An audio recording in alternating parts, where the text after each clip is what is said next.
کہا کہ میں نے حجاج سے سنا، وہ منبر پر سورتوں کا یوں نام لے رہا تھا: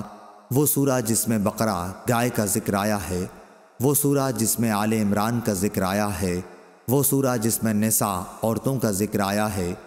اعمش نے کہا میں نے اس کا ذکر حضرت ابراہیم نخعی رحمہ اللہ سے کیا تو انہوں نے فرمایا کہ مجھ سے عبد الرحمن بن یزید نے بیان کیا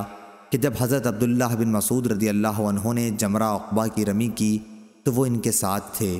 اس وقت وہ وادی کے نشیب میں اتر گئے اور جب درخت کے جو اس وقت وہاں پر تھا برابر نیچے اس کے سامنے ہو کر 7 کنکریوں سے رمی کی، ہر کنکری کے ساتھ اللہ اکبر کہتے جاتے تھے۔ پھر فرمایا قسم ہے اس کی جس ذات کے سوا کوئی معبود نہیں، یہیں وہ ذات بھی کھڑی ہوئی تھی جس پر سورہ بقرہ نازل ہوئی۔